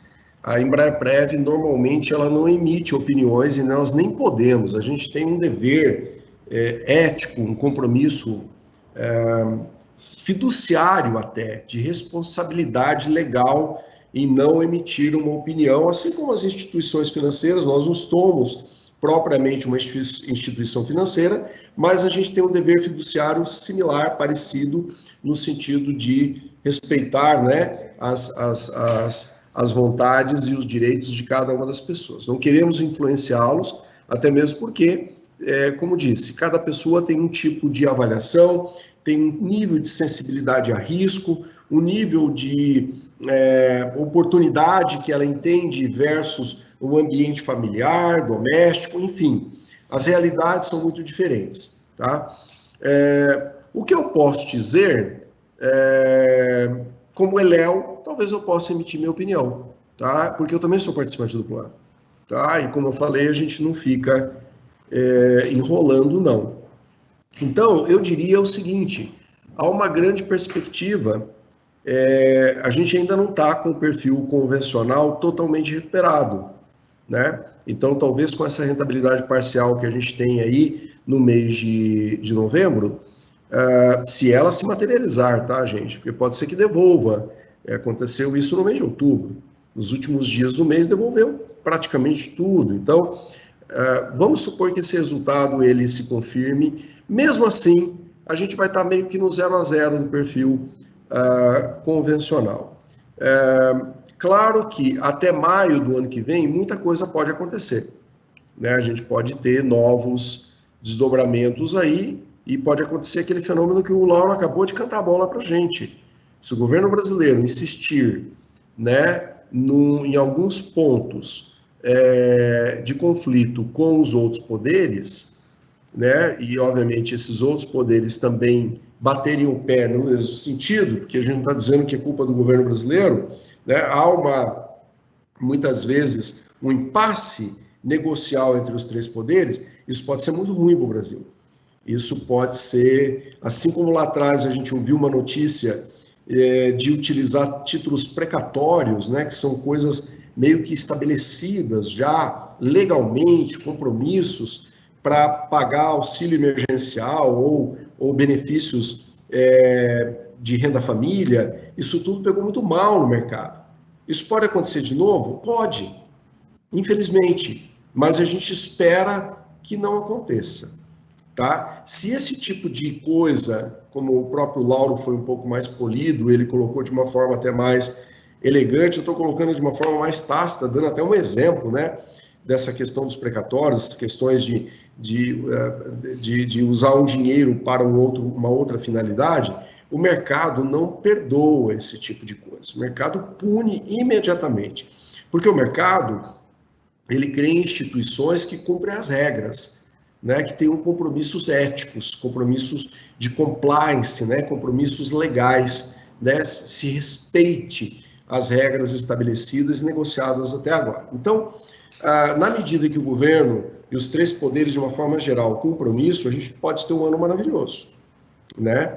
Mas pode ser que a gente tenha percalços nesse sentido. Eu diria que o cenário internacional hoje, com as vacinas, ele talvez seja muito mais otimista, né? Mas a gente tem um dever de casa doméstico para fazer. Difícil avaliar,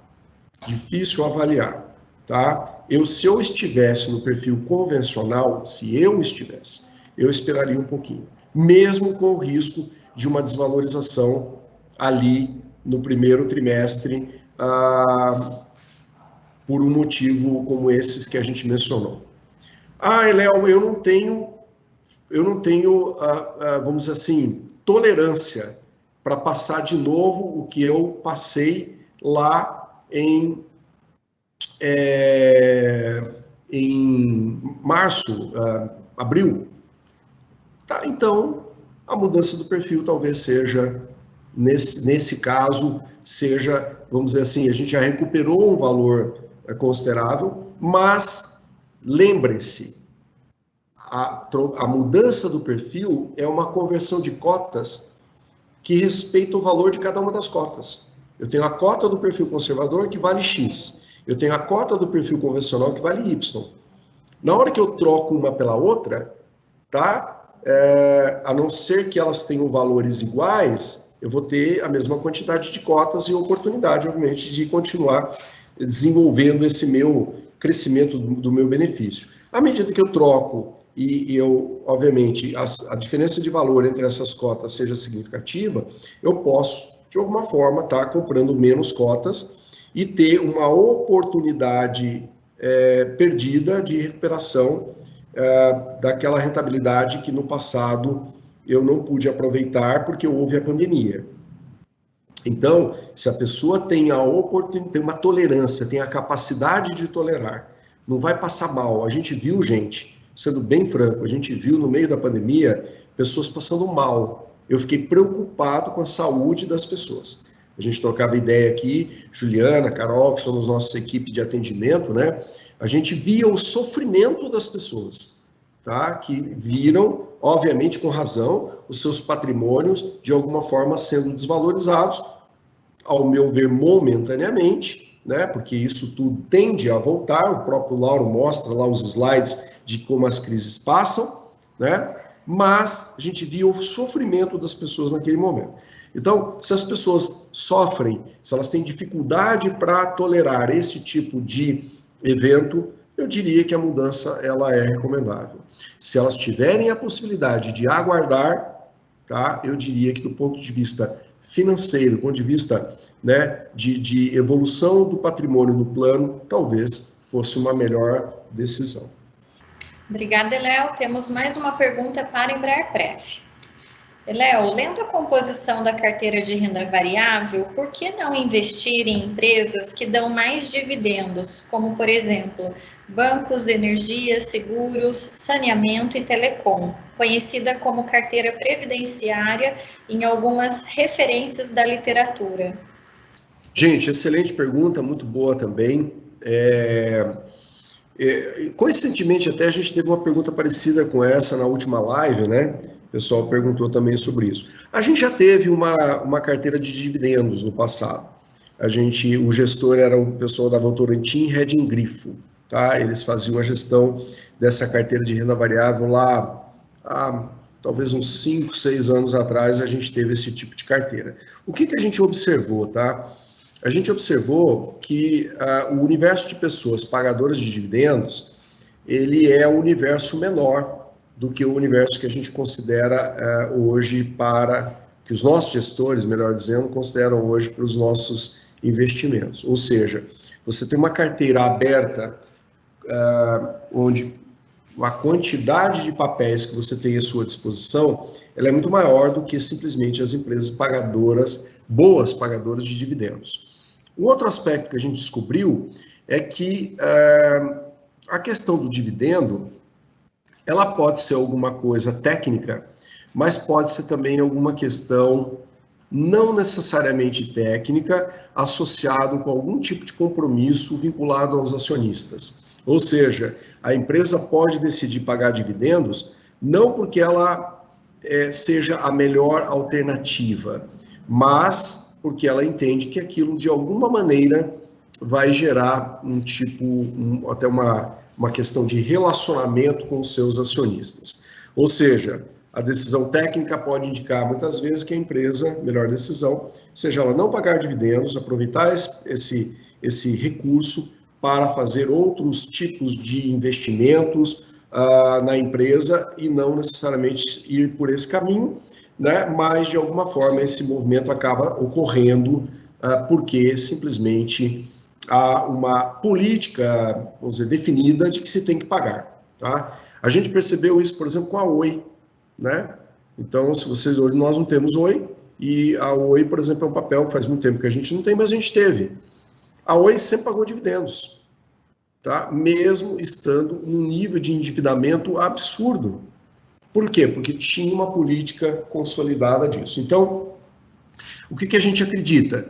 Num tipo de gestão de renda variável, onde os papéis que são oferecidos, eles têm uma gama maior, uma maior diversidade de papéis, e os nossos gestores, eles fazem um tipo de gestor similar ao que a gente chama de fundo de valor. O que é o fundo de valor? É você poder pegar os papéis e, de alguma forma, avaliar o comportamento das empresas, independente delas serem boas pagadoras de dividendos ou não, né? Olharem oportunidades para essas empresas baseada nos resultados que elas apresentam nos últimos anos. Aí você faz análise de balanço, o que a gente chama de análise fundamentalista. Os nossos gestores, obviamente, têm equipes de analistas que se dedicam a isso boa parte do tempo, do mês, de analisar esses papéis e observar as oportunidades de crescimento. Aí, obviamente, entra nessa análise, não só a análise desses gestores locais, mas também de suas subsidiárias. Por exemplo, a Franklin, que é o nosso gestor de renda variável mais significativo hoje, tem uma equipe também no exterior que faz o mesmo tipo de análise de papéis, por exemplo, de papéis brasileiros da Bolsa Brasileira. Isso tudo entra junto com um monte de outros fatores, de contexto, de oportunidade, de tendência de crescimento, de valorização ou não da moeda, tudo isso influencia no tipo de escolha do papel. Obviamente, sempre deixando claro, essa não é uma decisão da Embraer-Prev. A Embraer-Prev contrata o gestor, e o gestor ele tem uma responsabilidade e uma liberdade, uma autonomia discricionária, que a gente diz, para fazer gestão e escolher adequadamente seus papéis. Claro, a Embraer-Prev tem o direito de acompanhar, e é isso que a gente faz, diariamente até, o desempenho da carteira, na medida que a gente entenda que o mandato que foi dado para aquele gestor não está bacana, a gente vai, legal, de acordo com as metas que a gente estabeleceu, a gente pode também pedir o mandato de volta e passar para um outro gestor. Tá? Então, essa diferença em relação vamos dizer assim, a investir num índice ou numa composição de carteira exclusivamente de um determinado segmento. Hoje prefere ter mais liberdade para investir na Bolsa como um todo, e agora também com essa questão da iniciativa que eu mencionei agora, como até um estudo, né, a parte de investimento exterior, poder também investir em papéis não só da Bolsa brasileira, mas das bolsas estrangeiras também. Temos aqui uma última pergunta para a Embraerprev. Quem está no perfil arrojado com rentabilidade anual negativa, esses valores ficam em cota e depois se recuperam? Sim, é o que a gente mencionou até quando a gente falou sobre aquela questão hipotética, né, de mudança do perfil convencional para o perfil conservador. Aqui é a mesma coisa, né? A gente acabou de mencionar, inclusive, em alguns resultados parciais, o perfil arrojado até esse momento está rendendo mais de 6%. O que é isso? Por que ele está rendendo 6% enquanto o conservador está rendendo 0,8%? Por causa da diferença de estratégias de cada um desses perfis, né? Ele está rendendo porque a bolsa está crescendo. A renda fixa, ela tem um comportamento quase que um relógio, né? Por quê? Porque a carteira é uma carteira marcada a vencimento e que a gente não pretende se desfazer dela. Então, o perfil conservador ele tem um comportamento muito mais previsível, muito mais estável. Já, por outro lado, ele nunca vai ter uma explosão de ganhar 6%, 7% no mês, como está acontecendo até o momento, por exemplo, com o perfil arrojado. Isso é característica de investimentos de maior risco. Assim como pode dar menos 6%, pode dar mais 6%, mais 7%, mais 8%, mais 10%, enfim, isso pode acontecer, né? Dependendo do investimento. Então, a pergunta do nosso colega participante isso vai se recuperar? Claro, a cota ela é mensal, baseada na posição daqueles papéis que a gente investiu naquele mês. Na medida que aqueles papéis se valorizem, isso automaticamente é trazido para dentro do saldo do participante, imediatamente, sem nem um piscar de olhos de diferença. A contabilidade já é responsável por trazer essa rentabilidade e já apropriar o saldo do participante. Não temos nenhum, né, milésimo de tempo de delay. Por quê? Porque esse é o nosso compromisso. Nós não temos um objetivo de rentabilidade. A gente não tira um pedaço da rentabilidade do participante. Coisas que acontecem com fundos de previdência que são geridos, por exemplo, por entidades abertas, por seguradoras. Lá tem um objetivo mercantilista, um objetivo comercial, né? Aqui não. É uma entidade sem fins lucrativos, é uma entidade de previdência complementar. Tá? Então, tudo que a gente ganhar no mercado vai ser transferido.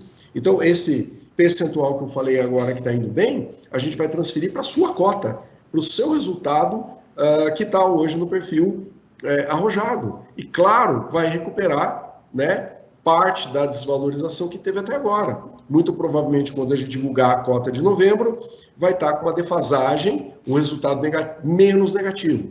Não vai ser suficiente ainda para zerar, porque a queda foi muito forte. Gente, a bolsa caiu mais de 40% em abril. Né? Não podemos esquecer isso. Como é que recupera isso? Né? Às vezes, se a gente olhar o histórico das crises anteriores, algumas crises demoraram 2 anos para superar um evento como esse. A crise atual, em função da rápida reação dos mercados, governo injetando dinheiro na economia, auxílio emergencial, investimento em pesquisa, vacina, tudo isso acelerou esse resultado. Mas isso não é normal se a gente olhar as crises anteriores, tá? Então, a gente está recuperando isso, uma queda monstruosa que teve lá no início do ano, e rapidamente isso já está sendo recuperado. A gente acredita que em breve a gente vai conseguir recompor 100% daquele, né, potencial que tinha lá o perfil, aquele valor de saldo, né, de cota que tinha o perfil arrojado, e aí, obviamente, o desafio é recuperar de uma maneira que permita voltar a níveis que a gente tinha anteriormente, mais esse período de tempo que a gente ficou também sem ganhar nada, né? Esse período que a gente recuperou uma rentabilidade negativa. Nós podemos esquecer que esse período de 2020, a gente vai precisar resolver isso lá na frente, a gente vai precisar rentabilizar de alguma forma para voltar aos patamares que eram antes para que os nossos participantes continuem, obviamente, montando as suas estratégias, seus patrimônios, e não atrapalhem os seus planejamentos de aposentadoria no futuro. Bom, chegamos ao fim de mais um 15º encontro virtual de participantes e assistidos. Eléo, Lauro, muito obrigada pelas apresentações. Eu e a equipe da Embraer-Prev, nós agradecemos a participação de todos vocês e até a próxima. Obrigada.